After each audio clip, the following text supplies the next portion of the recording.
maybe a little cursing. There's like two cursing. Some light cursing.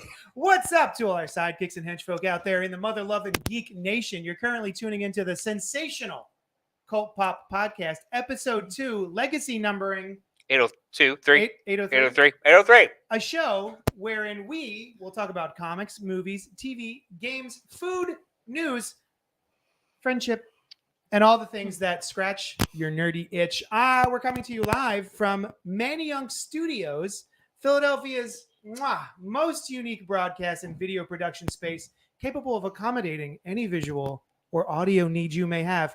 We also live here now. I gotta say, much better than my old digs. The ceiling is higher. Yes. That's about it. There's indoor plumbing. Oh. I'm your host, Johnny Destructo of Johnny Destructo's Hero Complex. There's a bucket. Always back to buckets. It's located at 4327 Main Street in Philadelphia, Pennsylvania, or Manayunk, just down the street from Manayunk Studios. A super rad shop which caters to nerdy and nerd-adjacent individuals of all shapes and sizes. But you can call me JD. With me tonight, and in the order of who I have had and want to have children with, Sushan Lai, say hi. Hello. Len the Betribble. What's up? I'll let your boy. And Noel Bartocci. Hi, I am viable for children. So I don't want that to be. I keep trying. I don't want that to be. Well, I just like you. It's your choice. It's not because I can't. Oh, I see. You just like. I want that to be clear to everyone listening. At the top of the show, we'd like to thank all of the listeners for being here with us, and also viewers, whether you're here live or checking it out later in the week, the months, the years. If you dig what we're doing, please, for the love of God, comment, like, subscribe, and hit the bell icon so you know when we go live and add new stuff. Please.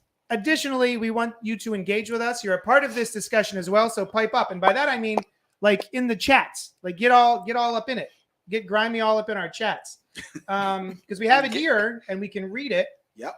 Grimy. And real time. Grimy. Robert Monroe Jr. is down there saying, "What's up, CultPoppers? Hope you all had a great week." Hi, Robert. What's up, Rob? So this is the part of the show where we do the letter segment. Well, we don't have any letters, so We have no letters? You know, we do have a comment on the. Oh, I got a text from my wife. So Kevin, When did you have time to text him? Just like right now, or that was earlier? Oh, when she was outside. way to check your text Kevin button. says, "Holy smokes! A guy misses a few episodes, and y'all get a new set, and Len is back." Guys, we also have a producer. Yeah. Yes. Show yourself, Terry. Yes, we do have a producer, Terry. Terry Guns in the building. I just realized. Hi, everybody. Oh, that's good. I'm going to throw it to you anytime I need to adjust myself on camera. Yeah, so just keep the camera on you. Yeah, I'm going to be. I just keep it on you the whole time. Yeah. So Christopher St. Saucy just commented in the chat that he sent us an email. Oh, well, here we go. Let's vamp while you check your email. Christopher St. Saucy, who says I'm not a real host. Oh. What? Oh. Whoa, we've got a whole nother segment. Gauntlet. Yes. Infuriate my wife. I think you could probably take them. No. So, go ahead. Oh no, there was an episode, and I can't remember anymore which episode that was, but you and I did an episode together because everyone else was dead that week. Or I something. can't remember. I And the question was when you're gonna have a real episode again. Yeah. It didn't count to have sushi. We remember that women remember everything, Christopher.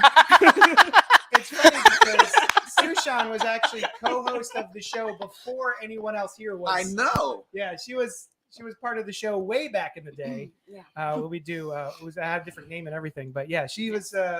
She's what is it called? OG. OG.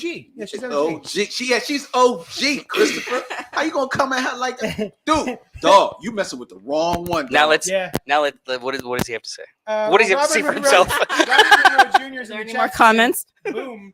And, Christopher Goodnight says, "Wow, callback." That's right, call back. Yeah. So, Love the Set is the name of the email. And he says, "I was working last week and forgot to send an email, but I like the idea that it's a talk show set. I'm not familiar with Philly at all, so I don't know if there are any identifiable buildings in the skyline, but might I suggest a city skyline mural behind with some comic and TV buildings thrown in? I'm about to go get Mexican and eat it while I watch the show. I hope it's delicious. I finally got my ghost face tattoo last month. Oh, nice. Oh, how can I? Is there a way? Can I? Terry, bring me up here. Where do I go? You had it. There you go. Now hold it. Oh boy, what camera are we using? Hold on. Jeez. You can't just text it to me or throw it to me on Facebook. Yeah, you can't. We can't do these things. No, it's on the fly. It's shady. It's It's sexy. It's a pretty good tattoo. It's a And nice tattoo. while it has some fine details Look from at the that ad, and arm. it's pretty solid as is. I'm getting a Star Wars scene on the other arm tomorrow. Next year will be a Scott Pilgrim sleeve on one leg and a Jason Todd sleeve with multiple versions of him on the other leg. Chris, St. Saucy, good night. Thank you for all those great questions that are related to our show. We really do appreciate. If hang on. If, there's no question marks written in that email. Yeah, Either way, comments are fine.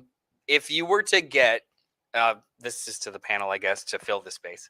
If you were to get, I guess, a Star Wars scene or just a movie scene emblazoned on your body, what would it be, and where would you put it? Oh, that's okay. A movie scene.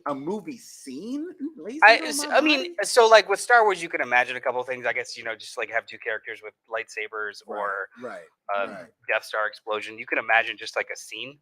I don't know, something like that, a set piece, as The it were. first one that comes to my mind is from Batman Begins, where Batman is in, I guess, Arkham Asylum, and he calls for the bats. And the bats come flying up, and then he jumps down and amidst the bats, and the cape is all sprawled. I would have that emblazoned on my chest. And the shot is from underneath, right? And it's just like It's such a cape. good shot. It'd be all right here on my chest. So from like neck to forget it, neck to belly button. I don't have an answer. I don't know if any of you guys have an answer. I don't know why, but the first thing that came to my mind was Marla Singer and the narrator at the end of Fight Club watching all of the corporate buildings exploding. Okay, that's pretty good. They're like, it's the two of them in a silhouette. They're holding hands. He says to her, "You met me in a very strange time in my life." Cue the Pixies, "Where Is My Mind?" And all of the different explosions are happening, which it's supposed to obliterate all debt in America or something. Of course, that's not really how that works, but Pre-Y2K concept. Yeah. So that's a good one. I don't know what that was the first thing in my head. Did you, with that in your head, did you see where you would have it? I figured along my back, maybe. Okay. Yeah. Okay. Like a back tat or the top. Like a tramp stamp. Like the very time it's about the size, it's about that big. It's right above like the butt crack. From handle to handle. Yeah. That's the one, yeah. Yeah, that's it. Yeah, he's put it up on the screen. Thank you. That's much darker than I had remembered. You have to get it lit differently to actually. Oh yeah. Do either of you guys have an answer? I actually don't even think I do. I just thought of the question. It's a good question. I had so many. For me, it's like Studio Ghibli. I had so many. That's just beautiful. It's all beautiful, but I would need more time, I think. To think about it. Yeah. Which one? Individually, but I have just so many flashing scenes through my head. I'll tell you, in all reality, it would probably be something more like that. And it would be back because to really display it. So I'd probably get like a bunch of little Soot Sprites, maybe. Yes. Yeah. I have, by the way, I have my Soot Sprite earrings in as we speak. So.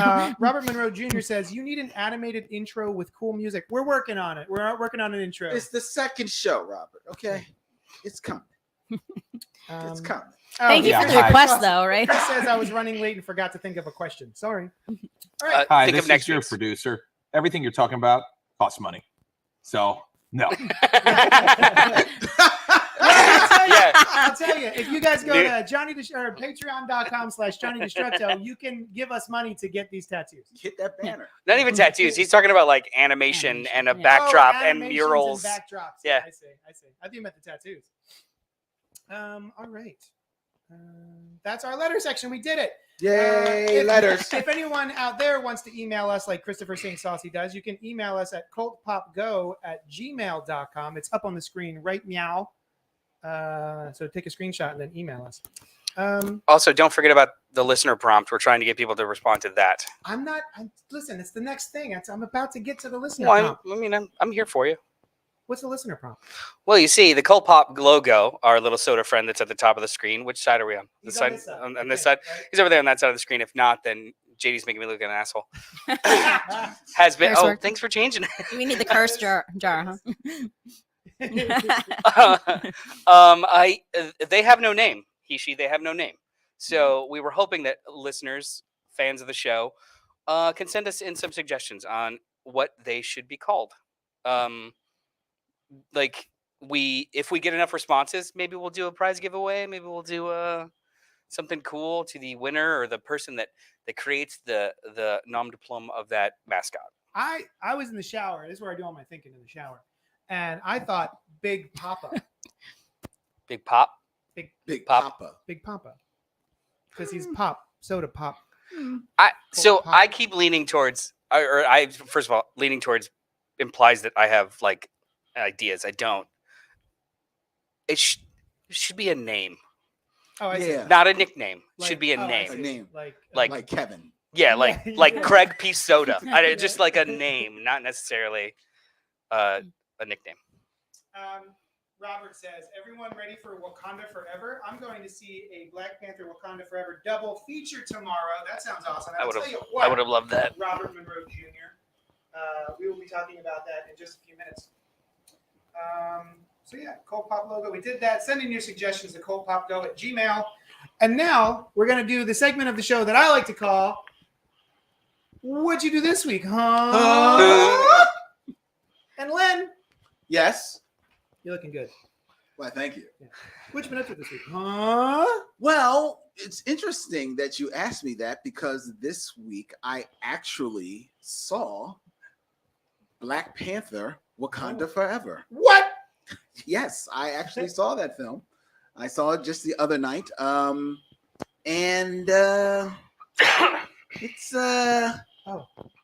It's pretty good. Oh. It's pretty good. Okay. Oof. It's pretty good. Yeah. Can you tell? What is there anything you can tell us that's not a spoiler, other than pretty good. It's a Marvel movie. Okay. It's got Black Panther in it. It's in the title. A lot of it takes place in Wakanda. There are quite a number of there's not a lot of cameos in it. Oh. I will say that. And I don't think any of them are the ones that aren't surprises because I think everybody's pretty much been like shown in the trailers. The action is pretty good, and it does pull at the heartstrings. Yeah, okay. There were quite a few sniffles and snobblings and It was dusty in the theaters. extra Yeah, tissues handed out. Yeah. Something flew in my eye from Yes. the screen, and it was an emotion. It was Yeah. quite. I don't know what's Quite wrong an with me. emotion. I hear tissues and something flew in my eye, and I just go in a very different You direction. go in a different place. Yeah. You go in a different place. There's a lot of things wrong. But I will say that the pulling at the heartstrings begins at the beginning of the movie, and it goes all the way to the end. Yeah, I'm not sure if I get. So we were talking before we started recording. We were talking about just like I get really emotional in movie theaters, and I think it's just because of like the atmosphere. Like you're not distracted. You're locked in. Yeah, If it's a yeah. crowd, and it's an effective movie, you're literally absorbing the emotions of everyone around you. Yep. So normally I maybe wouldn't emote, but then like if something is really effective, like when we went and saw Avengers Endgame. Yeah. Like I probably could have guessed that X, Y, and Z would have happened, but we're sitting there and like something happens and you're like, Yeah. what? And Yeah. like, Yeah. You forget social norms. Mm-hmm. It's the same thing with emotions. I think the last time that I like ugly cried in a movie theater was the Mr. Rogers documentary. Did you guys see that? No, Oh, I haven't did seen see that. No. I did see that. Beautiful. Won't you Won't be you be my neighbor? Won't you be my neighbor? We saw Oh, we saw it? Yes. We did see it. Did it. I like It was great. You did. So did I cry? Yes. I cried. I loved it. It's been a while, but yes. We saw it. Never forgets. Never. Usually just the fact checker for the show. Yeah. There's You did so see I it, did not Jay. grow up with Mr. Rogers. I never watched it when I was a kid. Oh wow. Florida's weird. Like public access was different. Like Okay. I did not watch Mr. Rogers. Didn't really even know it was a thing. Right. Wow. Now you weren't even aware of it. I was aware of like pop culture wise, but not Right. actual like things he did in the show. Right. Right. The puppet characters, I had no idea who the hell they were. Like Mhm. nothing. Mhm. So I'm watching this movie, and then they get to the point where he just like is outreach and helping kids and stuff, and I'm just like, cool, this is really cool. And then meets with one like 20 years later, Yeah. and it's like yeah. crying in the movie theater like an idiot, and Sam is like, it's okay.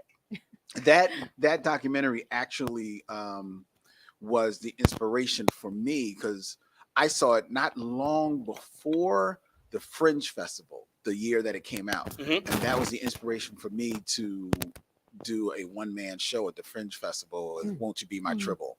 And I had a bunch of people there, and and all I did, we just sat and talked about what Mr. Rogers meant to us and how he kind of secretly influenced, how we walk through our life, right? But going back to Black Panther, there's a moment about halfway through the movie.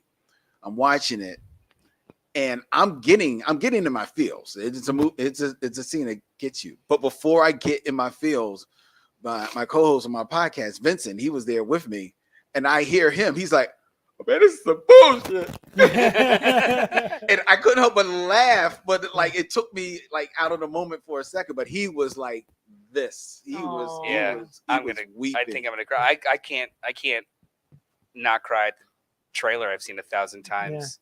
I'm a easy mark, 1,000 man. times. I cry real easy. I cry at like tissue commercials. Like I'm a very easy mark. My wife, however, not. I want to know when the last time you cried at a movie. Oh gosh. Because she I've cried at probably all of the Marvel movies that have been meant to have tears. Oh, yeah? For sure. Okay. Yeah, Which yeah. ones have been meant to have tears? well, Endgame. Endgame. Yeah. Oh, okay. That's it. Yeah. I cried in all the normal places. Yeah. At all the normal. Oh, no, I'm a normal human. place. No. I am do human. Things. I think you go first, but then I do, yeah. But there are times though, if reviewing something, I do go first. You go first. Yeah. I cry at you. I do You though. trigger me. Sometimes you like I'll be like on the edge, and then if I hear I'll or do my like, vibrating. or see Yeah. you vibe, yes, you vibrate with holding in your emotion, Yeah. and Oh my God. Can you come every week? probably not. Oh! No, and not because our child was I know. very Yeah. sad upon both of us being here, so Yeah, we'll only ever be filling in. Yeah. Probably. So. Sam's in the chat saying, "I can't wait to cry over the new Black Panther." Yes. Christopher Goodnight says, "Seeing Wakanda Forever after the tattoo appointment." And Sam says, "I cried in the theater and the bathroom at the Ritz with other people." Oh, that's right. When we went and saw Mr. Rogers. Mr. Rogers, Yeah. I was crying and then I did hear in the bathroom them crying also. Mm. There was a couple movies we saw at the Ritz that I just couldn't stop crying. Black Klansman, I cried at the end a lot. Oh wow! That Well, did not make me cry. It made me angry. Well, I did not watch that news footage. Oh. So after the movie and then seeing all the Charlottesville news footage unedited, I just melted. Got you. That was hard. Christopher saw the Mr. Rogers movie with my mom not long after my dad passed. Was not prepared for it to be about a father-son relationship. Oh yeah. Len, final question before we move on to what else you've been up to this week. Is it better than Black Panther 1? That's a good question. Oh, sub question. While you're thinking about that, should they have recast T'Challa? No, I don't think they okay. should have recast him. I think they were smart. They handled it smartly. Good. In the movie. Nice. Whether or not it's better than the first Black Panther, here's what I say. I don't know whether or not it's better because I just saw it. Yeah. You know, so it's a little fresh. But what I will say is, in the absence of the main Black Panther, everyone else, of course, then is built up a little bit more, and that feels like a little bit more of a rewarding experience. Oh, nice. You know? See, that makes me really excited because how many times in the show have we talked about the fact that one of my very favorite runs of comics was the death of Captain America, because of what it did for everyone else. Exactly. You got to see how important said character was Mm-hmm. when removing him, and how everyone else has to compensate. Yes. Narratively, character-wise, like that was. How do you define somebody that's constantly being defined as perfect or great? Take them out, and you see how the world has to respond. Yeah, yeah. And I think that is a one of the positives coming out of this movie. I really think it's quite an experience. I can't wait to really be able to talk about it fully. Oh, I'm sure that'll be our main review. Hopefully next week. Yeah. Yeah. We just have to be able to figure out a time to go. You bought your tickets months ago, I think, right? Yeah. Yeah, because like Philadelphia, because I went, like it was a press screening, so I could only go with my partner. But, you know, my lady wanted to go. So we started looking for the tickets. We are going 10 a.m. on Saturday on 40th Street. I don't know why, because I think I texted you at the time too. I was just like, I saw the trailer, and then it gave a thing saying it's coming at like tickets on sale now, and this was like 2 months ago. Yeah. I was like, this would be something to see in IMAX. Let's check it out. Let's see. And then it was like already sellouts. And I was like, immediately ran upstairs to my wife, who was about to have a meeting for work, more important things. And I was just like, how do you feel about Friday at 6? Those are the seats I think I can get. How do you feel about that? Like, just For like real. trying to, and she's just like, whatever, dude. I was like, okay, let me do. So you got the IMAX. We got IMAX. Oh man. Dolby stereo. Friday at 6. Yeah, it's not FOMAX. What do they call the fake IMAX? It's like legit IMAX at King of Prussia. Yeah, the Dolby is like, oh man, that joint was like earth shattering, man. I'm so excited. I loved it. Yeah. To this day, the first Black Panther is one of my favorites. So I'm very excited to see this. And I'm curious. I'm so nervous just because, like, how are you going to kill someone off screen and get away with it? I'm very curious. But I'm very excited because there's also another character that I like who gets their Marvel debut in this movie. And I'm very excited about that. I don't want to spoil that. Spoil it. Everybody knows who it is. Oh, yeah. She doesn't. You know? I don't think so. Nope. Okay. So that was one thing you did this week. Psych. What else did you do this week? I've been catching up on Atlanta. Donald Glover's show that I kept watching on Hulu, but I know it's on FX. Man, that's a good show. Yeah. That is an amazing show. Now I'm no front. I was a little bit off the wagon in the third season. Okay. Because the third season, Atlanta was more of like an anthology. Like every other episode was like some other like Twilight Zone story. That's what I like about it too, is that it plays with the format.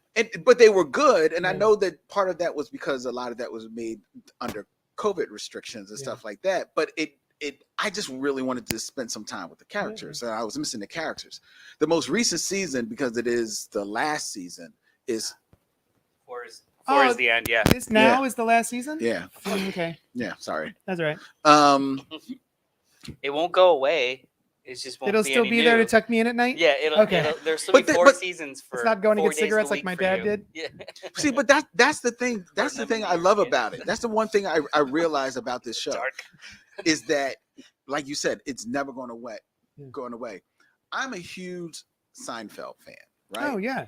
But there are a whole lot of my friends, my Black friends, African American friends, who they like Seinfeld, but they never really fell under its spell. Yeah. Like so many people. Like I can literally sit and still watch Seinfeld on a loop and have a good time. For some of the same reasons and a little different reason, Atlanta's got a little bit of that Seinfeld vibe to me because one, it is about these friends. Is it about their lives? It's as absurdist and a little weird as it can be. It still is very grounded, still in a way, in the way that they are dealing with the absurdity and the weirdness that's going on. It's all about the emotions. It's not really stuck. Like 21st century, it's not like, a whole lot of like current pop cultural references and everything. It's really about the feelings and about the emotions. And the stories can go any place, in every place. And the topics and the situations that they talk about are eternal. There's always going to be conversations about race.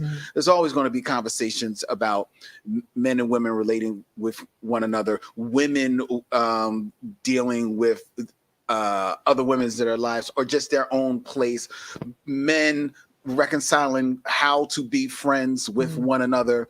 And all of that is right there in that show. And I honestly think that this is going to be, for a lot of people, for a lot of Black people, our Seinfeld, the show that we will return to years and years and years later, because there is always something to pull from it. It is an amazing motherfucking piece of show that I'm not supposed to curse on this show. I'm sorry. It's as long as it wasn't me first. Yeah. That show is amazing. We're on season 2 now, right? This is one of those things where we dip into it here and there. But every time we do, I'm excited about it and I enjoy it. We just watched the episode with where what's his name? Darius. Yeah. The weird dude. Lakeith Stanfield. Yeah, Darius. He's the most interesting character on that show. And he goes to pick up a piano at this guy's house. Oh yeah, the Michael Jackson. The Michael Jackson. Yeah. Pastiche. Yeah. Here's the thing. Darius he's definitely out there, and he stays out there for all the 4 seasons. Yeah. But honestly, to me, the most interesting people on the show, and don't get me wrong, Donald Glover's, Earn is amazing as well. There's a scene, there's an episode this season that deals with him having to go to a therapist. Oh. Which him going to a therapist is cut against the B plot is this white woman who finally gets her dream of getting somebody to publish a children's book. Okay. And I'm not going to spoil with you about how those connect, but when they connect, you'll be like, that's some oh my god, it's insane. But the most interesting person on there to me is Paperboy, because in the first 2 seasons he's this rapper, he's this up and coming rapper, but as the show moves along, he becomes so much more deeper, and so much more real, and he becomes so much more of a commentary on celebrity that I think it is really stunning. And while they don't do as much with her, I also think Zazie Beetz Vanessa, she's got a lot of stuff that she goes through as well. There's an episode this season that is set in France, and she spends the whole episode with about a 4-foot-long, 1-month-old baguette in her bag. Okay. And I'm not going to give you away what that plays into the story, but it is freaking amazing. Awesome. It's amazing. Yeah, it feels like that's a show that's unlike anything I've ever seen. They always change it up. Every episode feels like a little bit different. It is all from the mind of Donald Glover. The man is a genius. I don't think he's failed at anything ever. Like everything he does, he's like, oh, I'm going to be a stand-up comedian. Cool. I'm going to do skits online with Derek Comedy. Great. Hilarious. I'm going to be a rapper. Great. I'm going to be a soul singer. Awesome. Like he just doesn't stop. No. Yeah. God bless him. And he's coming back for the movie for Community. So I was curious to see if he'd be coming back. So I believe the actual quote was he's down to clown. Yeah, that was it. Yeah. So Noel, what you been up to this week, huh? Well, I still read comics weekly, so I wanted to talk quickly about a couple of things that I read. The first one being, I brought them here. I don't know if he's actually got something to put up on the screen, but it doesn't matter because it's George Ure. Cross-gen tales. So I was not really a reader during the cross-gen era of comic books. I don't know if you guys are familiar with it. So that, correct me if I'm wrong with the history, against being not unlike the Image movement, but it predated the Image movement, right? No, it was after Image. Yeah. Just a bunch of writers and artists, and the idea was like creating comics was always such a remote kind of job. Like you would never do it with somebody, like it's collaborative, but it's always remote collaborative, like Yeah. no one's actually in the same room. So the idea with CrossGen was we're going to buy office space in Florida. You're all going to come move here. You're going to live here. We're going to break story and create comics together like it's a 9 to 5. Well, it was actually one guy who started CrossGen, Mark Alisi or something like that was his name. I'm not sure. But he's the guy that kind of like put it all together. Mark Alisi. Yeah. Like an old timey Marvel bullpen. Exactly. So in the so to this book, this Marvel a couple years ago bought the rights to all the CrossGen books. I had never read them, and I guess they're ramping up to do something with it because just this past week they released this anthology book, CrossGen Tales, which is 4 first issues of Ruse, Mystic, Sigil, and Sojourn.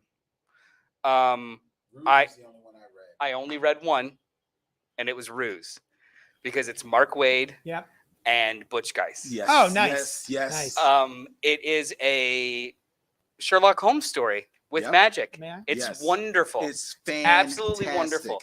And if they're doing things with these characters now, if they're going to do reprints, I'm on board. I did not read Sigil or Sojourn, but reading the letter in the front, there's an intro by Ron Mars, who is part of this team also. The idea was, let's make these comics and let's not do superheroes, because the big 2 have that covered. Yeah. Image is doing their own thing. So they went fantasy. So we went fantasy, space opera, detective stories. And I'm like, this is fun. As an imprint, this is really fun. I see Claudia Schiffer. I assume that Greg Land is an Greg artist. Land is one of the artists. That was it. I think that's Sojourn. I think My man can't stop tracing Claudia Schiffer. Well, so that I, was like the heyday of him doing it. I Jesus plan on going Christmas. back and reading all of them. Yeah. You know what though? It's not bad Greg Land, because he does draw a lot of things. It's not completely swipes of his own work at this point. But to be fair, this is the early days of him. Yeah. He got progressively worse with that. I think they did announce that they're printing an omnibus next year of one of Sigil or Sojourn. Nice. Not Ruse, because then I would have like really paid attention. The shame of it is, I love Ruse too, but Ruse I don't think was their big seller. You know, it leads off this book. I think it's the one that's been remembered, or the one that's been celebrated the most since. But and $8.99, 4 issues, solid book, solid pickup at your local comic shop. So wasn't Aerosmith a cross-gen joint? No, Aerosmith was Image. Oh, that was it? No. Wait, no, it's Image now. No, it's Image now. But I don't think it was cross-gen. I think Aerosmith was first. Was it America's Best? I think it was. I believe that. I think that is what it was. It Okay. It wasn't. It wasn't cross-gen. And it was Busek, right? Yeah. Yeah. Ugh. What else? What else you got? So 2 other comic books real quick that I want to talk about. The first one being an obvious one. Secret Invasion #1 came out. It is not the Secret Invasion that already occurred about 10 years ago. This is annoying because we constantly complain about how Hold the cover.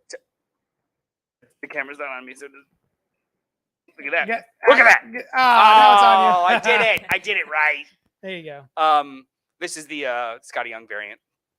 But we were constantly complaining about the fact that like they're reusing titles constantly for new events, and it's like, well, is it Civil War? Civil War? At least that had a numeral 2 at the end of it. Civil War 2. Yeah. But every event is the retitling of the same thing that happened a couple years. Heroes Reborn, the whole night. So I picked up this first issue just based off the creative team alone. It's Ryan North and forgot the artist's name. I don't know. Francisco Mobili. This is a dope book. It is very, very small, very quiet. It's just Nick Fury going out on a call because somewhere in Ohio somebody claimed that their dad was taken over by a Skrull. Okay. And then it transpires from there. But most of it, the end of the issue kind of implies that it's going to get bigger. Yeah. But the majority of this issue is Nick Fury retelling the story to Maria Hill. Okay. And it's like a closed door kind of mystery. It's very, very strong. It was like if they were just going to redo, and the series might turn into that, but if they were just going to redo the same big bombastic beats of the first one, who cares? But if they're doing a small procedural version of it, That's kind of fun. You know, it needs 6 issues in the Jungle Land. What's that place called? The Savage Land. Savage Land. The yeah. Savage Land. 6 issues in the Savage Land. Yeah, I remember that. I remember the first one was a bit of a slog because it's like, why are they still in the Savage Land? Yeah. Reads collected very well. Yeah, does it? Okay. Yeah. And speaking of the original, the next book I want to talk about is The Ones by Brian Michael Bendis and Jacob Edgar. Brian Michael Bendis being the author of the first Secret Invasion. This is one of his new creator-owned books at Dark Horse. The pitch is, we're all very familiar with the prophesized one in fiction. Yeah. You know, like whether it's a wizard boy or a firstborn or a chosen Buffy the Vampire Slayer's version of it. Just Damien. The one. Damien. JD. Me. JD. Yeah. The one. This is a group of ones in whatever their their lane. That's cool. A mysterious dude in a mustache is trying to bring all these ones together for something that is bigger than each of them separately. That's fun. What's even funnier about the book is that it doesn't really waste time in so much as, I don't know why I didn't just hand it to you to hand to him. That's so weird. Like, let me reach over. It's okay. She's not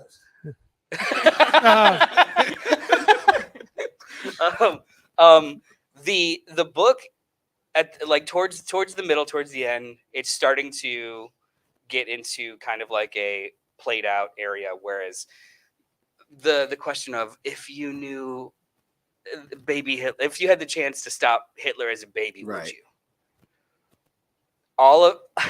Everyone decides we're not going to kill a kid, and then there's a time jump, and you get their decision. That sounds awesome. I'm into it. This was really, really fun. So it's a comedy. It's because the art, it looks like. Well, so the cover. This is the Dan Hip cover. Okay, so it's a variant. The art is it's colorful. It does kind of play with humor, but the humor doesn't diminish the stakes. Okay. It's a really fun book, and it's just I 4 love issues, the idea. As soon as you said the elevator pitch, I was like, all right, I'm going to read that. It was totally worth picking up. Yeah. That's not ongoing. No, it's only like 4 or 5 issues. The way that Bendis has been doing all his creator-run stuff, it's just been miniseries, and if they're popular, it's like a sequel miniseries. A series. I think he called it the Hellboy model. Yeah. Oh, cool. Yeah, smart. We're just going to do miniseries. If they continue, then it's going to be another miniseries, another miniseries. So is he no longer exclusive to DC? He's not exclusive to anywhere, but he still is writing a DC book or two. What? Or did he end them all? What's he writing on DC? I don't know anything he's writing on DC. Naomi ended. Justice League ended. He's Justice running League on ended. Superman. It's all done. Well, that was like 3 years ago. Yeah. Nothing currently. So he's mostly just. He's doing tons of like 5 Dark Horse books right now. Yep. Okay. Yeah. Christopher is in the chat saying, Len, you should meet my friend Roshan from Philly. She's always making Seinfeld and Simpsons references on her podcasts. And did you just make gagging noises about Busaic? No, nobody made gagging noises about Busaic. I did try and move away from the mic to cough. Maybe that was it. Sorry. Sushan, what you been up to this week? So, maybe sadly, during my maternity leave, I discovered reality TV. So I like, yeah, I mean, I had the real world as a teenager, but I hadn't really visited any reality TV again since. Yeah. And, you know, it's not all good. But so I dabble now, and I discovered. Usually when I'm not there. Yeah, because. If I'm doing my orders or something. Yes, yeah. Put on a.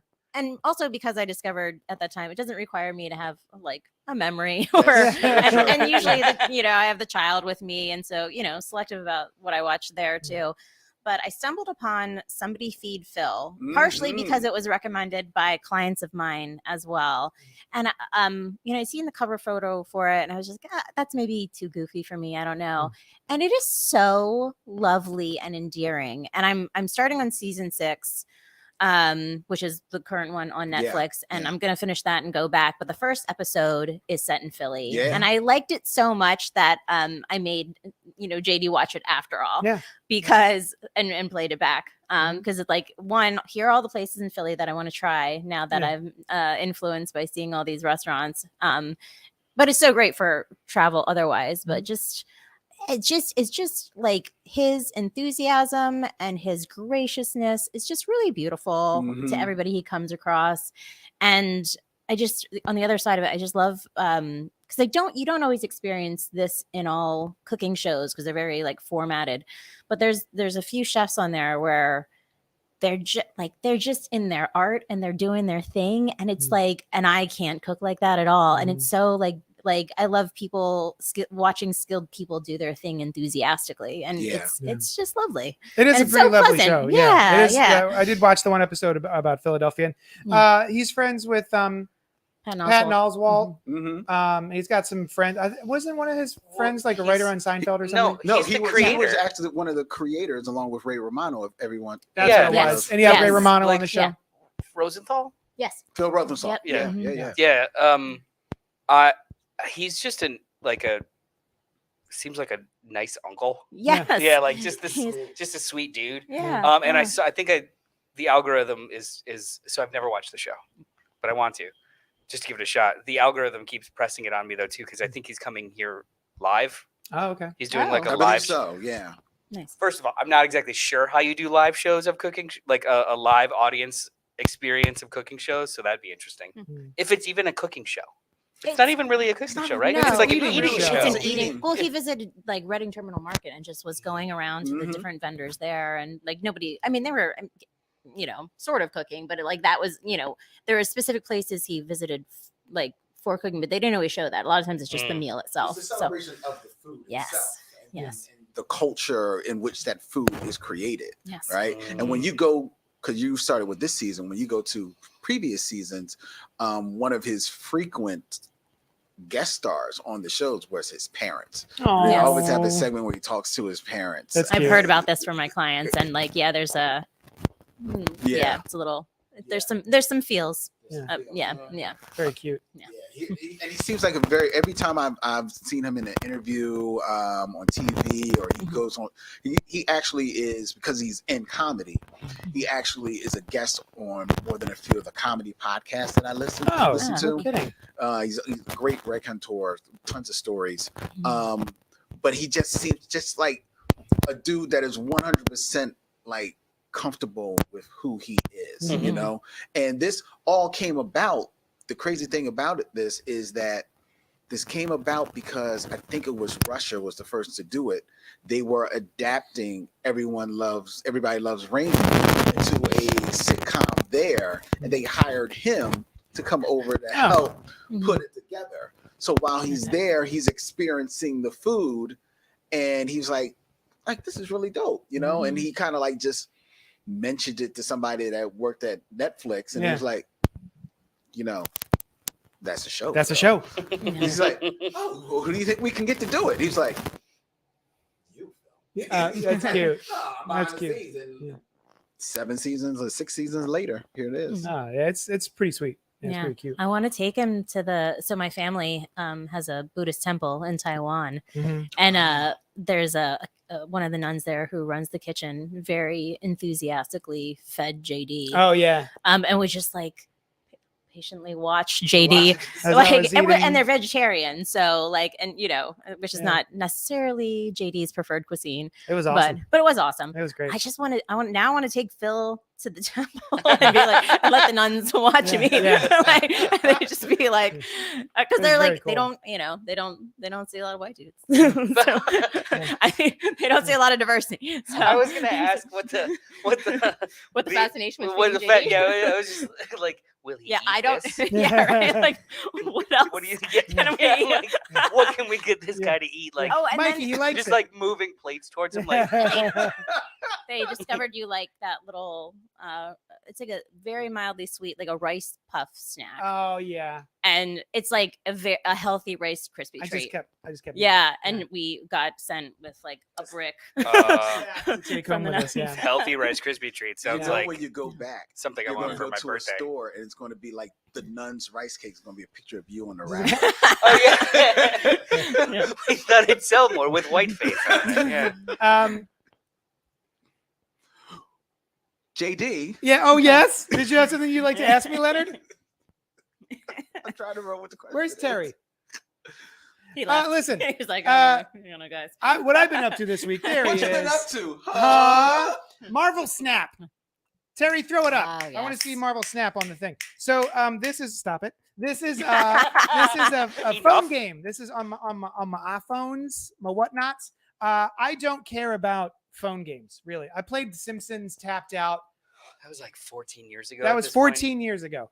Did you and go around catching Pokemons? no. Oh, I did. played Yeah, it. I played it. Go for I like did 7 Pokemon Go minutes. for like 5 minutes and was immediately bored. But here we go. Marvel Snap is a new card collecting / fighting game on your phone, and I did not care about it. I kept seeing ads all over the place. But then in our little group chat, the CultPOP group chat, Noel's playing it. I think Brandon's playing it.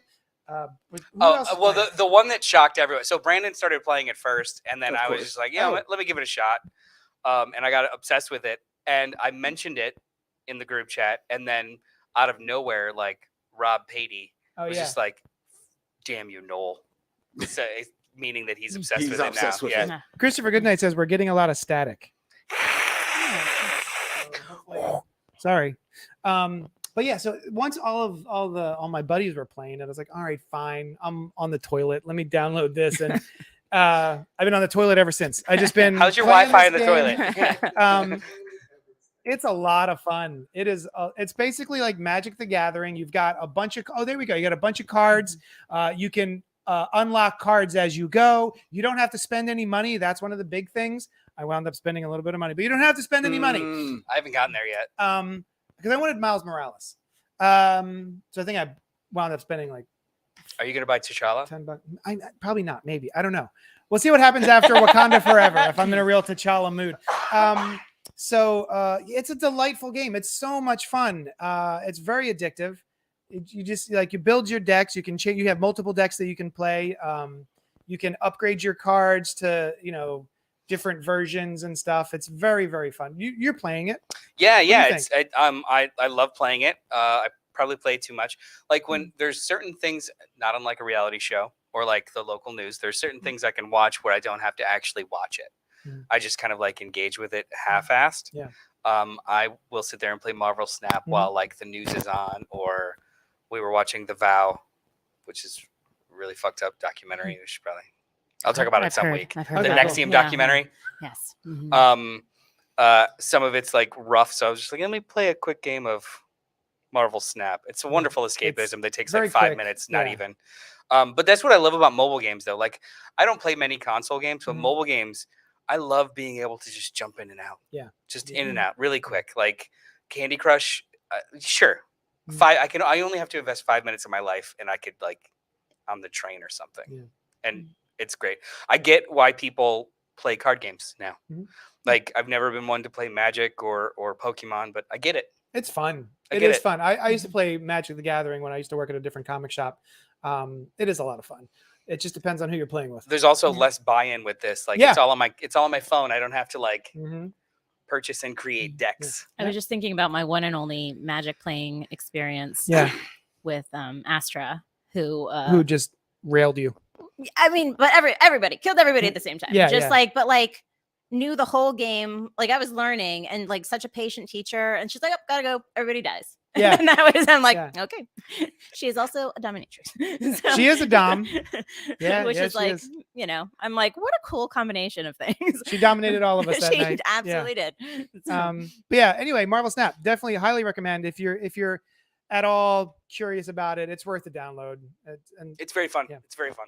And one of the things I don't like right now is that because it just released like a week or two ago, there's no like PvP. You can't play against your friends. Because I downloaded it and I was like, oh, this is fun. How do I find you guys? How do I find Noel? And they're like, you can't.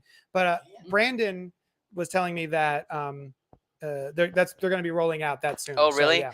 I'm almost okay with like it just being randos that you fight. But I also wouldn't mind playing you. So the other thing I've been doing this week was back on that Handmaid's Tale joint. We call it, I'm there with you too. So. yeah, we call it the depression session. Yes. Yeah. Yes. It is brutal and dark, but so good. Yeah. So amazingly cast and yeah. acted. Holy cow. It's really a lot of the fun for me is watching the acting. for the two main women on this season who are a part of it, who've been here since forever. But I mean, it's really about them too right now. It's so good. It's so good. Are you enjoying it? Oh, absolutely. Yeah. Well, and then, like, having studied acting too, like, there's such a, for actresses, such a weight put on beauty, and like, you just see these just raw performances and this fearlessness about appearing ugly or whatever that is, and they just go for it. And it's fantastic. Yeah. It's gotten so much better than the first season. So if you watch the first season of The Handmaid's Tale and you're like, this is whatever, it's fine. Each season gets better and better and better. It has deviated so far from the novels. It's unrecognizable almost. Well, I did read the sequel. Testament, yeah. and I keep. I don't think I'll know until it's done how much or how not it. I've been telling you a long way. There's elements like that are showing up, but I can't tell yet from the show how much of that is or is not going to align with the book. Is this the last season, or is there another? Next season, 6. So we just looked it up. My wife got into it like 2 weeks ago and is now current. That's how quick she's been going. Or like maybe 2 months ago. That's what I was learning. That's a lot to absorb. It probably doesn't go well with like the time change and no more daylight, but whatever. Just, let me crank it up to 11. I had trouble watching the first season, but since all that, because it really creeped me out. Whereas if I was watching it in real time when it came out, then it probably wouldn't have bothered me as much. As in, like, it's still theoretical, but watching things those have happened in the watching meantime. those early watching that early season since all those things have happened and the world has changed. It was a little too much for me. Understandable. But, I get it. She I will watch it passively with her, or I'll like read while it's on. You play Marvel Snap. And I'll put the book down and I'll be like, Serena did what? Serena. Or I'll come home and she'll like recap the last episode for me, and I'm actually just enjoying it more than the actual show. Or when it's on, I'll sit down. I'm like, you can watch your show. I won't pay attention, and then I'll just actually like migrate to the couch and what's he doing? That's what happened with Gilmore Girls. I was a huge Gilmore Girls fan, and I was like, I'm gonna do a rewatch, and I've made Sushan sit down and watch it with me, and she's like, ugh, whatever, this is ugh. And then after I watch a couple more episodes, she'd be like, wait, what? I had a very specific dilemma with that show, though, which is the whole teenage mom, private school kid, because it's like a parallel to my own life. But I did not have the cute relationship with my mom as a teenager that they had. I'm like, it's nonsense. This is nonsense. Because it is fiction. But they, I thought the writing was actually really charming on the show. So gradually it reeled me in. Reeled her in, yeah. It's interesting you talk about going back, because I was watching on the couch with my girlfriend. She was watching one of those, Chicago shows, and one of 5, which all bleed into each other. So she was watching one, and like the fireman guy, I was like, wasn't he just on the fireman show? And it's like, now he's on the cop show. She's like, they crossed over. It's all in the same city. I was like, okay. And I said, and I told her, I said, well, don't you feel like a lot of these cop shows, doctor shows, fireman shows, they all share the same plot? She was like, don't come in here ruining my show. So I said, okay, no. I'm just asking you. I said, because for me, once I watch a really good one of those shows, I really don't need any more. So I turned her on. I said, just watch 2 episodes of this show from like the early 2000s. Seinfeld. The Wire. Rescue Me. Oh, yes. Wait. Yeah. Rescue Me was awesome. It was awesome for like 4 seasons. Oh, I only watched the first. The last couple of seasons, it ran like, a little long. The end of every season was, we're going to kill a family member of his. Dennis Leary. Like it just was over and over again the same like cliffhanger plot point. I'm like, all right. True. I'll give you that. But that was the trajectory of the characters. Yeah. So, I mean, they were going that way. So I turned her. I said, just watch these first 2 episodes. Just 2 episodes. Yeah. And and then you can leave it. Yeah. Watch the 2 episodes. She's like, okay, because she's from the Bronx. Okay.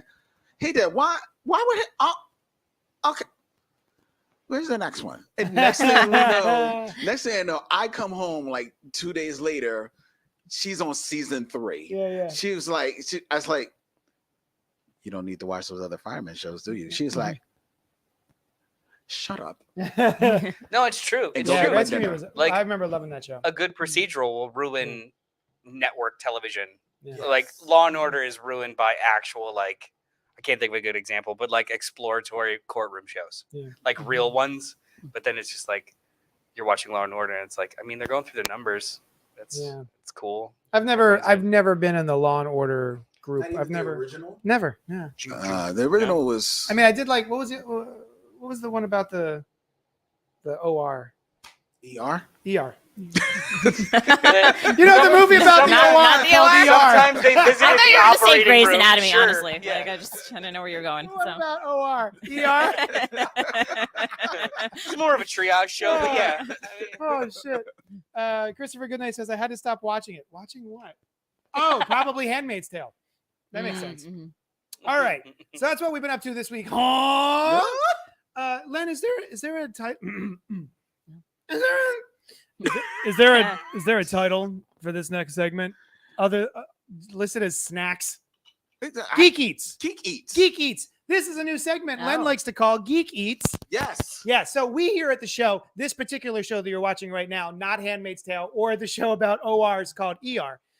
We are all children of the 80s and 90s, and one of the most exciting things about growing up was obsessing over and begging our parents for snacks, cereals, and limited edition treats inspired by our favorite IP, intellectual properties, for those idiots out there. I'm talking Not idiots. Nintendo cereal. Yes. I had With the 2 bags. the 2 bags, and then you could get a bowl that had 2 sides. So one, anyway. Spider-Man. No, I'm thinking of Nerds. It was Nerds. It was the Nerds. 2 It was sides. Nerds. I Yeah. confused Nerds with the Nintendos here. Spider-Man snack cakes and Godzilla Slurpees. We're going to rate and review whatever geeky snacks we can get our hands on. So send us snacks. So email. I was gonna say email us. Email us some snacks. Mail us snacks to 4327 Main Street. Sure. That's Johnny Destructo's Hero Complex, and we will try your snacks on the show. Also, like expiration date, depending on Yeah. depending on what it is. I'll flexible. still eat it. Expiration date is Okay, flexible. Jade, you will depending on what it is. absolutely. I've seen the things that you buy. Yeah. Like, Interesting, because I actually started to bring in something, but then I checked the expiration date was 2019. I was like, Yeah, but what is it? Sometimes those are just suggestions. Yeah, right. this was not a Is it- suggestion. Oh, okay, well then forget it. This was not a suggestion. Yeah. But I did bring in Captain Crunch treats. Ooh. Can we get a close up of the Captain Crunch treats? Are we you going go. to read the caloric value of this? No, Just kidding. no. These are Captain Crunch berry treats. Yes. As you can see. I love me some crunch berries. Although I will say I think that oops all crunch berries is a bit much. Yeah, the cereal. I that's need a all little the- bit of the I'm- murder dagger I'm crunch not- along with my yeah, no, balls. it's not the same if I can't like taste the skin hanging at the Yeah, top yeah, of my roof. yeah. that has never That happened. is, thank you. Thank you. Well, That's some of us, amazing. some of us That's don't want to never wait for the. happened. Some of us don't want to wait for the milk to soak up everything. I'm Yeah. not the And we person have that to- waits for that. I'm No. just like I know that how to cereal do. has never. Do you, Yeah, touched it's me. like razor do you, blades, man. Do you like lap up a spoonful before you go in, or do you just go in? I just go. I barely put milk in too because I'm not like she That a is doesn't true. do a lot of. She I- goes. Yeah. She Then you goes. have a- True. then She you have goes a in Teflon dry. Mouth. I don't Yeah. know what to tell you. She raw dogs that cereal, man. She does not. She does not soak it up. All right, so tell us more about these Bone Captain dry. Crunch treats. These are Captain Crunch treats with they say with Rice Crisps. So it's got the crunch berries. Mhm. Oh, And then yeah. you got the Rice Crisps. Now, the reason why I really was excited about this is because if you'll notice on the box, Captain Crunch is ladling milk onto the. Yeah, that's Uh, milk. Yeah. Being generous there. It's been a That's good horse five- semen. It's good. I was gonna say it's been about 5 minutes since you've mentioned any kind of ejaculant. Yeah. So yeah. So sure. That's what I'm here for. Yeah.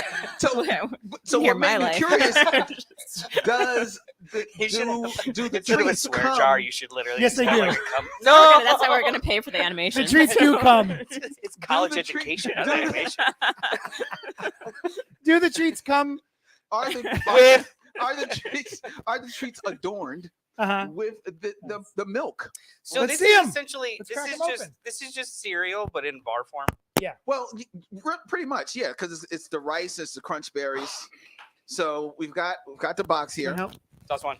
Here you go. We each get. Oh, you okay? Oh, thank I you. figure we can split one. Yeah, you want? Okay, yeah, Me I'm and good. you split one, and they'll split one. Okay, cool. Oh, Okay. you Captain Crunch's Crunch Berries Oh. with Rice Crisps, Yes. naturally and artificially flavored, Colored. 90 calories per I'll read bar. it. I got it right here. 90 How many- calories per bar. 90 per bar. Yeah. That means- Look at these. Zero Mostly Rice Krispies, cholesterol. right? Oh, Dad. And it has. Yo, I'm I already was into not it. expecting tie dye. I'm already into it. It looks like Hold. It looks like Let's hold it up for Fruity the camera. Pebbles. Can we get this shot? Oh, so there it is. So it does have the milk. Yeah, It does have the milk. A drizzle. It's got the Oh, drizzle. it's got you. it's got a the shizzle drizzle. The chisel drizzle. All There right. we go. All right, I'm gonna break it. Terry. 1, 2, 3. Terry, go for the break- go for there the we go. side over here. So I I was can gonna get say close in there. y'all should like You should see this color. We got lady, like Lady in the y'all should have Tramp. Lady and Tramp. Oh, it. there we go. Look how wildly colorful this crazy ass thing is. Okay, didn't you think this was going to have more of a like a? I thought it was gonna be like bulbous, like actual like bulbous, like yeah, kind of like see how that's kind of like cheers. like almost Cheers. like rockish, Yeah, and like this they is look like spongy. giant nerds. This is yeah. spongy. Yeah. All So right. I thought this was gonna be more like a Rice Krispie treat. It is not. It's very airy. It's very airy. It's very Mm. porous. It's light and crispy. Oh, Oh my god! wait, the aftertaste is much more cereally. It is. Mm. Because it's the crunch berry aftertaste. What? Oh man. It's exactly. You know what? You This having a is good time there, exactly- Jay? This is exactly as advertised. Good. It literally tastes like mashed up cereal. Yeah. Yeah. It does. I'll tell This you- tastes like the bottom of the bowl. I think Hmm. you don't. I I'm am gonna not say you mad. don't need the cum. I don't think you need the milk drizzle. It's decorative. I It's was decorative. gonna say I don't I think don't it. think it's too much more than I was gonna say I don't think it's a factor. Oh, I can taste It's it. It just makes more it sweeter. sugar. It makes This it is more sweeter. sugar. Yeah. Well, That's good. I'm not gonna say it. No. No, No. you haven't enough sugar. I'm not gonna ever buy these.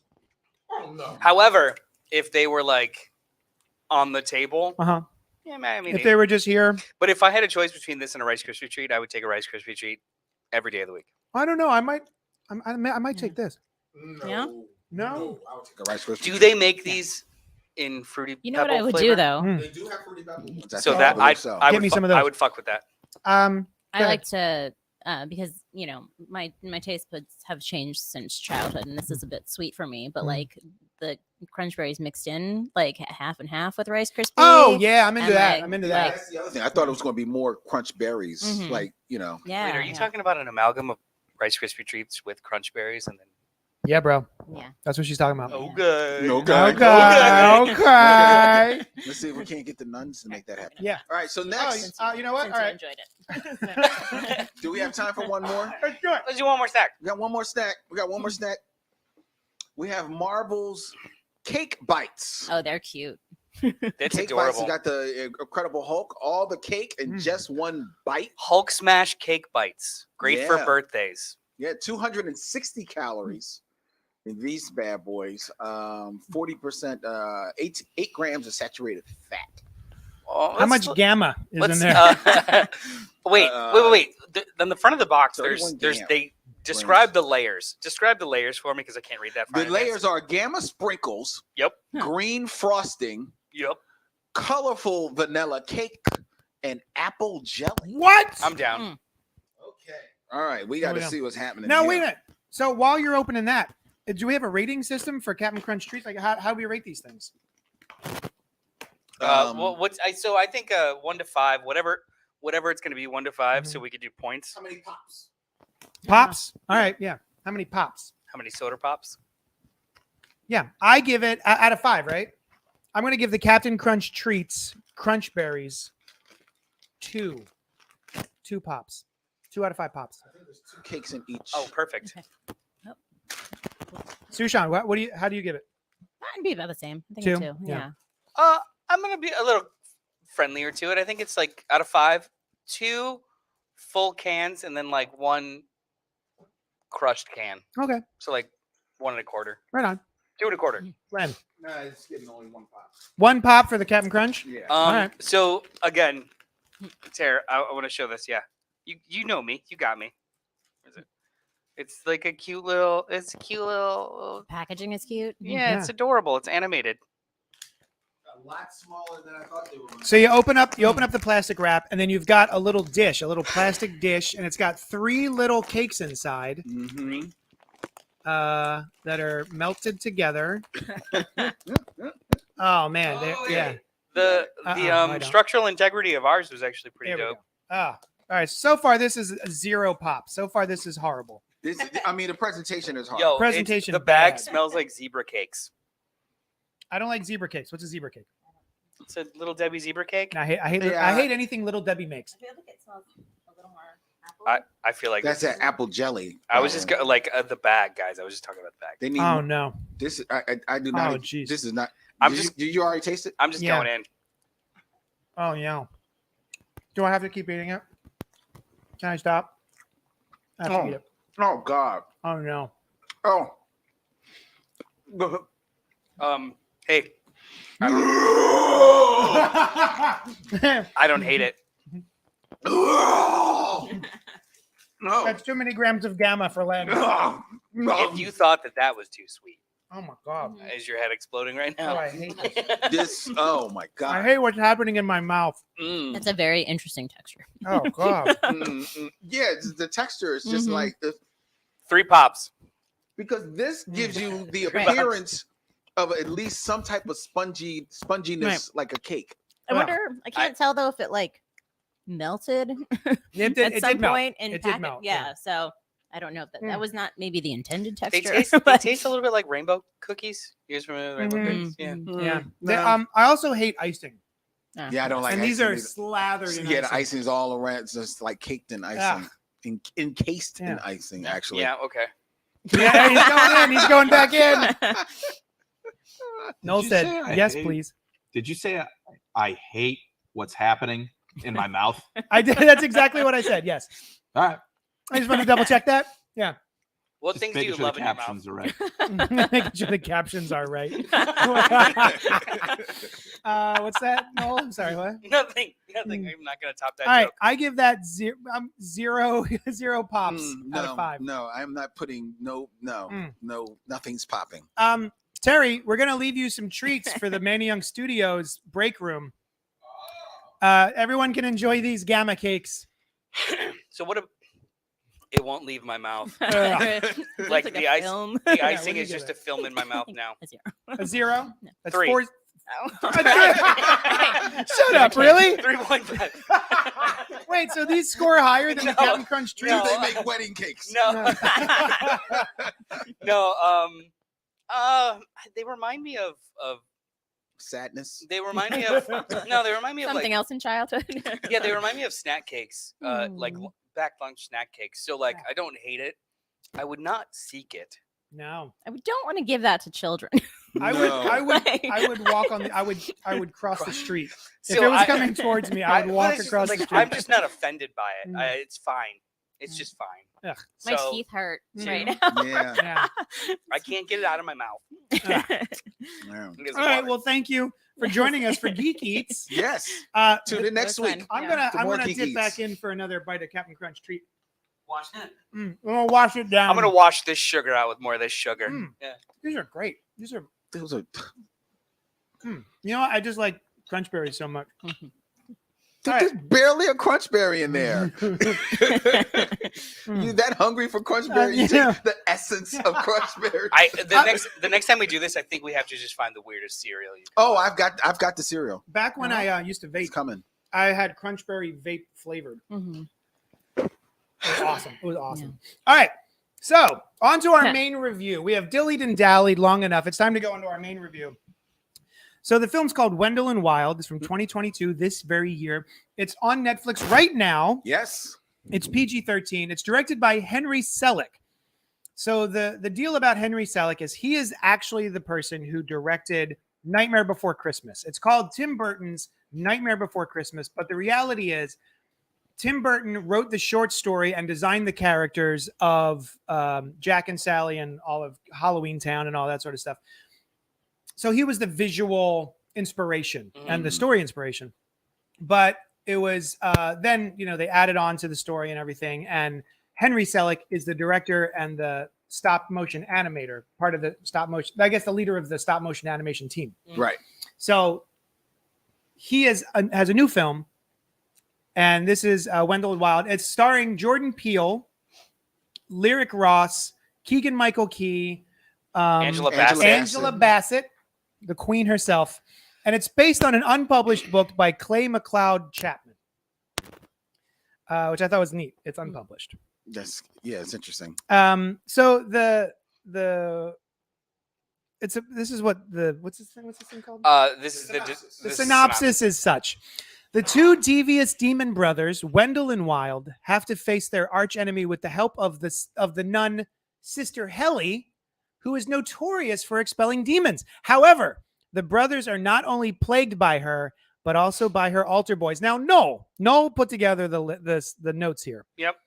Where did you get this synopsis from? IMDb.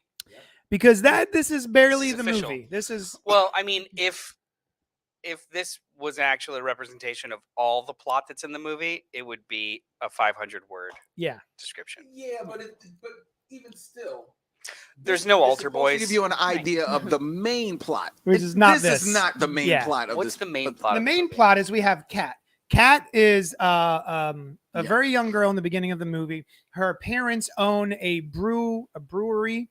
Apparently, I looked it up. I didn't know from the film, but it's a root beer brewery. Oh, I didn't know it was root beer. Right, yeah, That's adorable. So a non-alcoholic brewery, and they wind up going off, a la Beetlejuice. They go off a bridge and die. She lives, and she has a lot of trouble. She winds up going to juvie and everything, and then winds up going to this home where she's given a second chance. It's like a rehabilitation school, right? For youth. Well, not really. I don't think it's for wayward kids or anything. Not everybody there. It's like a boarding school. Boarding school, but she's able to get into it because it's like the second chance program. Again, it's like a H plot. Yeah. But the school's not like just all second chance people. That's true. Yeah. So she winds up going to this school, and then somehow she becomes a Hell Maiden. What's a Hell Maiden? I have no idea. What a Hell Maiden is, but she's got a tattoo that talks on her on the back of her hand. Wendell and Wild are these two demons who live on the belly of a bigger demon. I'm sorry. On this bigger demon is on his belly is an entire afterworld theme park, amusement park. And Wendell and Wild are tiny demons that live on his head, and they put hair growth cream on the bigger demon. To be fair, Jesus, they live in his nose. I'm sorry. They work on his scalp. But he's also their father. Well, that's a reveal at the end of the movie. Wait, that's a reveal? That's a big twist. He says it. Yeah, no, I thought that the twist was that all the other kids are also. Yeah, but I don't know if they do say it, I maybe missed it, but I don't think they lean on that he's their father until the end of the movie. I thought most of the time up until the end there that he was just their captor. Yeah, exactly. Yeah, or like their boss. Yes. He was their. So that's the main plot. And she wants to bring back her parents, so she decides to help Wendell and Wild, who want to open up their own theme park. Mm-hmm. So they use the hair cream that they use to grow the bigger demon's hair follicles to bring back people from the dead. There's a lot. It's a lot of story. It's a lot of story. That being said, I liked it. did we enjoy the movie? Len, start us off. Well, okay. I do appreciate that this movie gives Selick a time to his moment in the sun. Yeah. Because for years, Tim Burton has inadvertently, stolen his shine for I don't know if it's inadvertent. It's called Tim Burton's Nightmare Before Christmas. But he put his name in the title. It doesn't title seem like he's going out of his way to like clear it up. To clear it out or big up Selick's contribution. Yeah, that's true. So I appreciate that he's getting this moment to shine, and he deserves it. Yeah. Because the movie, which is stop motion animation, is freaking beautiful. It is amazing. Yes, the animation is absolutely amazing. The character designs are just as imaginative as anything in Nightmare on Elm Street. Before Christmas. Also, Nightmare on Elm Street. Yeah. Both movies. Yeah. Both movies. But before Christmas.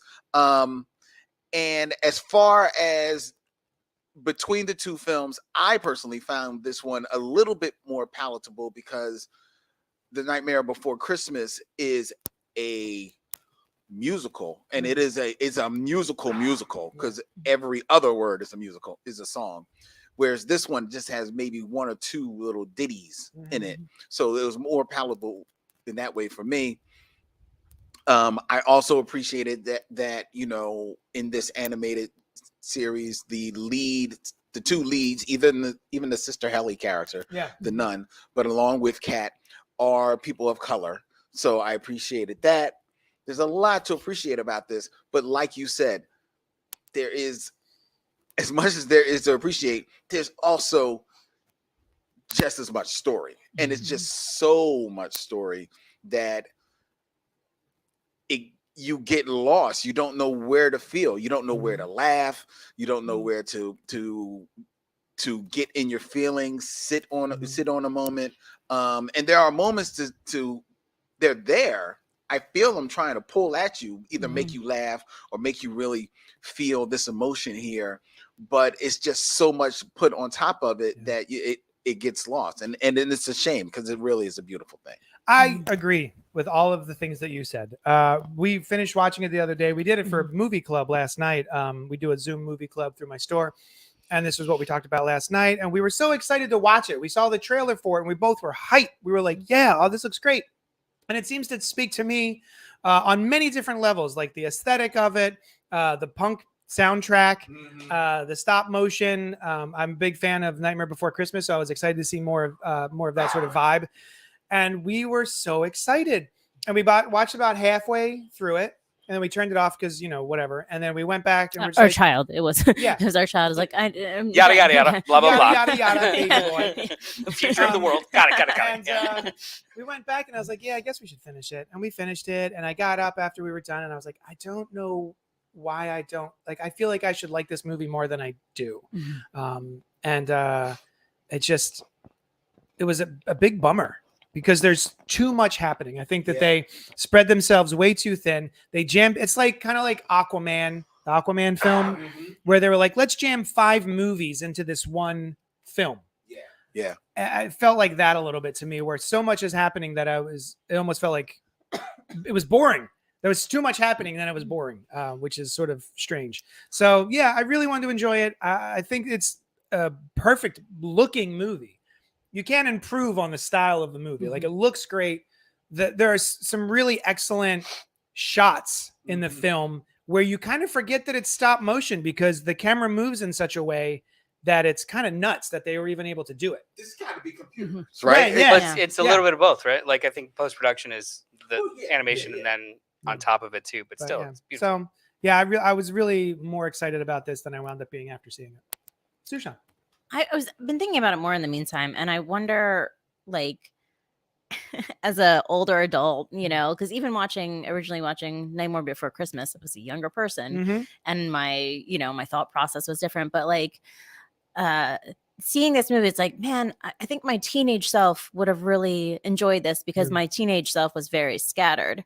So like, maybe all of the different stories within the one, I don't think it would have affected or bothered me in the same way, but as like somebody who's matured in my desire of story, not having enough beats to really sit with a moment just affect me differently. And it's like, so on one side I may just not be the audience anymore, but it makes me sad though too, because it's so beautiful. And if we were to compare the two again, it's just like, because there's so many more like human faces in Wendell Wild, like the amount of work that is to change expressions that quickly, and to make them unique to the individual characters. I'm like, it's just, on that level, it's so cool. And the design of it's just amazing. But yeah, and it's just like, and it so took many different types of people too. Yeah, it's a lot of representation in this film. Absolutely. And it took me a while to be like, I didn't realize that it was about prison labor. Yeah. Yeah. I had to like I did, but I didn't. I was just Yeah. like, it's like shoved into the end. Yeah. And I'm just like, Yeah. oh, okay. Yeah. I'm like, okay, well, but I'm like, if that's like part of the message, then I do think that that's getting a little bit lost. I think people will realize it and maybe decide to research it more. Yeah. But it was so kind of like cramped into the end there that.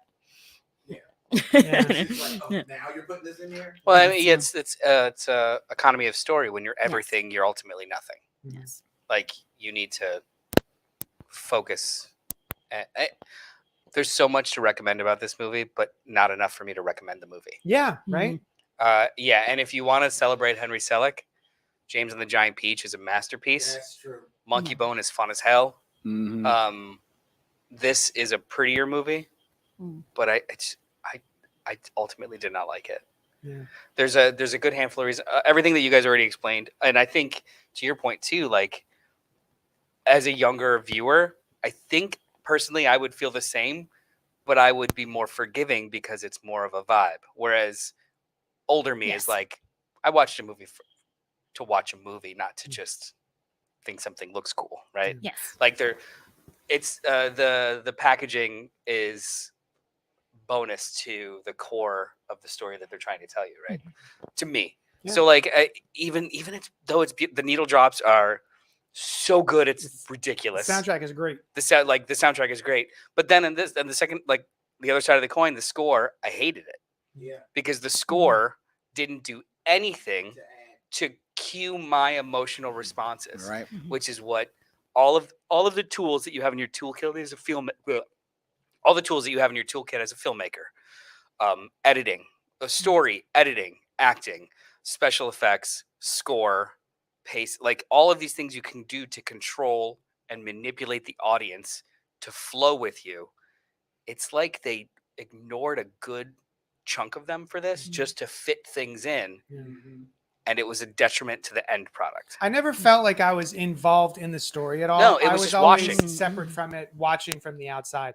And I'm, like I said earlier, I'm a person who's very easily manipulated and will get emotional about a story or a film or something. And this, I didn't have this for any of that. I don't think I really laughed at all, even though I think that Key and Peele are hilarious. We actually put their show on last night just to watch it because it's hilarious. But I don't think I laughed. I certainly didn't get emotionally involved anything. I was just like, okay, well, here's the next thing. Here's the next thing. I got super emotional 2 parts. Oh, when they played Living Color, Cult of Personality, and when they played Wolf Like Me by TV on the Radio, which are 2 of my favorite songs. nice. And to just hear them in an action set piece in an animated movie, I was like, yeah. But then I was just like, wait, who's running the bulldozers? Oh, those are the corpses from the councilmen that were resurrected in order to vote on being able to build a prison in a town where a fire happened at the brewery that killed half of the people and dilapidated it, which makes this like the thread kept going to the point where it's, what the fuck is this movie about again? Like I shouldn't have to like stop myself from feeling a moment to like remind myself of the 18,000 plot beats that got me there. And the core point of it though being like this girl's journey as a Hell Maiden, and we don't even know what the hell that is. Yeah. I think I think that it does, it's sort of I think somebody who there was 2 factors. Like I think she had to have experienced grief and be on a journey with her own trauma to like be able to be vulnerable to be a Hell Maiden, and the demon bear put it together. Beelzebub? Yeah. What was that thing? No idea. I thought it was something from the underworld that what was his name? Manberg found and used as a means to, well, I thought that's how Sister Helly turned, was from Beelzebub. So let's headcanon this. The Hell Bear, is that what it's called? Beelzebub. Beelzebub was used to summon demons for them to catch and capture. Maybe. Thank you. Okay, I'll take it. Yeah, let's go with it. That's that. Yeah. And then those are all of well, but not that alone, because you still need the Hell Maiden, like the Sister Helly originally. But then once they're trapped, then she's onto another demon, I guess. Yeah. So, yeah. And I don't know. So the mark, talking through the mark, how she does, I don't know what that is. No idea why there's a mark on her hand, or no idea what's happening. I get like the Chosen One mark stuff, but like it becomes a part of the plot that's not explained. I think also like the scene transitions. I tried to mention this last night, and what it reminded me the most of. One of the people, one of our friends had described it like it would be great if this was a TV show. Yeah. And I was like, it felt like a TV show in that there was barely any transitions between scenes or episodes. Like you are introduced to her, to Kat.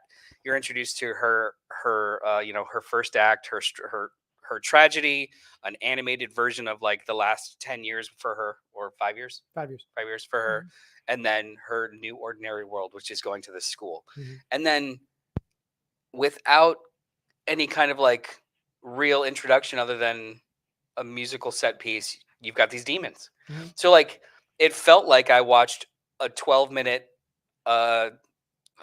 Adult Swim episode, and it just rolled into the next one without any kind of like real bridging to relate the two.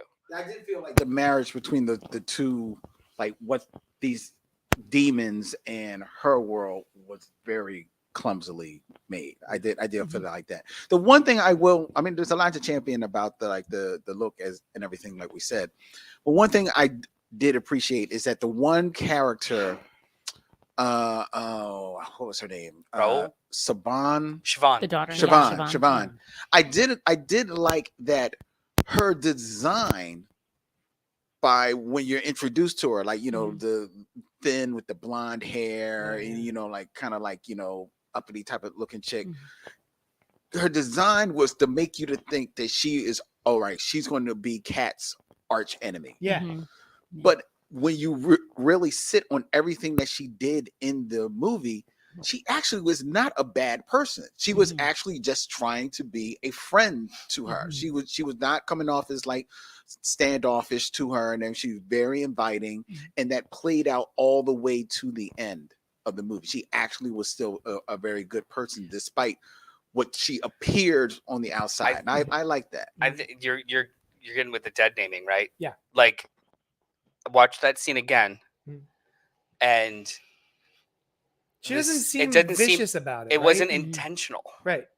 You know what I mean? Like, well, and I think, I mean, it's more for the audience. For those of us who, okay, so sorry, yes, we're having our own conversation.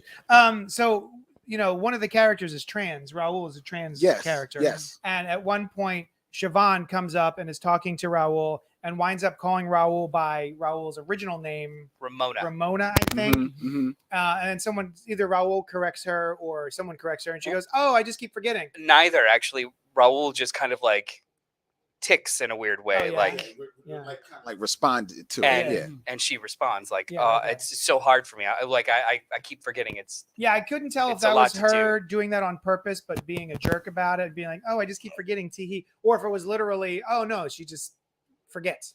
Well, also too, didn't Raul shows Kat a picture of them before as Ramona in the group? So like that's all the backstory you need from them. It's just like he was one of them at one point and transitioned, and now there's a separation. And it didn't, like, after that scene, I didn't get the impression that like the girls shunned him so much as he's different now. He's just not part of that group anymore, which is weird in an all-girls school. Right. But I also think that Raul was trying to find himself too. True. And trying to define who he is. So like maybe, I think the separation was on both sides. But I think it's such a neat, I think we're like fortunate enough to be in a time where like we've known a bunch of people who transition. True. And I still struggle if I met somebody with one pronoun, and then it's like if I meet somebody in their pronoun, then it's that's then fine. They're locked in. Then they're locked in. But then when a pronoun changes, like I messed that up for a while, and I correct each time. But like and like I mean I think that's it's real. It's real for that. Yeah. I completely forgot about I remembered it now because we're about to talk about it, and what I'm going to talk about is this one right here. I completely forgot about the art project subplot. That was my actual favorite part. Yeah. I was about to say like the roof. It was, painting on the roof. I it thought was- that Yes. sequence was awesome. but it Yes. was almost wasted as to how it was used in the climax. Yes. Yeah. Like there's 50 pounds of movie in a 5-pound bag. Agreed. It's a beautiful movie, though. It really is. It really is. I don't regret the time I spent with it. I just wish they had pared it down, I think, a little bit. I will say this. I still would recommend the movie because, to your point, Shushan, it's that it's a movie that we can appreciate, but let's be honest, it's not a movie that's for us. So a younger audience, maybe it's fine with all of that, coming in, information being fed to you in that way. So I would recommend the movie, but I would also recommend if there was a animated film while you're on Netflix that you're looking for that maybe the kids can watch and enjoy, and I think the adults in the room will also enjoy. Watch The Sea Beast. Oh yeah, you guys We watched s- that before, right? We started that, and Kai got too scared, and so we had to. Our Okay. son. So, That young. Yeah. Well, well, we didn't know. You don't know until you start watching. Real quick before we jet, because we got a hard stop. Oh, Our Moon yeah. is in the comment section saying, "Is there a current Black Panther run you would recommend to someone that enjoys comics by Alan Moore, Warren Ellis, Jason Aaron, or is that a totally different sensibility?" I remember No. enjoying a Secret Invasion Black Panther mini. I do remember that being good. And that mini was by Reginald Hudlin, and Reggie- his run is fantastic. The For Black Reggie Panther. Hudlin Black Panther is also very good. You don't like it? Oh, No. Len says I liked no. it. I No. haven't read the Christopher Priest one yet. I'm Christopher looking Priest forward to it. was the good one. I'm hear actually that's- I'm actually in the middle of my Christopher Priest denance Yeah. and like picking up Assance? picking up a bunch of his stuff. So I look forward to reading it. But I actually really liked Ta-Nehisi Coates' run. Ta-Nehisi Coates, yeah. His run is great. I It's found it to be a little easy, dry. it's but, easy to collect. You know what? The first like 4 issues, hella expository. Yeah. But that's He him sets up- learning how to Write write comics. comics. He's also setting up like a lot of deep cut Mhm. Wakanda stuff. Like he sets up geopolitical Yeah, factions. yeah. But as soon as it gets rolling, it's really good. Our Moon. Kevin is actually in the chat agreeing that Coates' Black Panther in Space run was good. Yeah. So the yeah, second half. he Ta-Nehisi Coates wrote Black Panther for maybe 5-6 years. It's like 48 issues total. It's 2 24-issue mega arcs. Or yeah, it's like 48 issues. It's 24 and 24. Great. Yeah, it's really good. The I was second really half. excited because I liked Between the World and Me, his novel, Mm-hmm. which is like basically a love letter to his son. Yep. That was amazing, and I was so excited for Black Panther, and I was like, oh, this is just so dry. But I've always meant to go back and revisit it. The second half is the space run. Yeah. It's literally like the intergalactic Wakanda. intergalactic Wakanda. It's wild.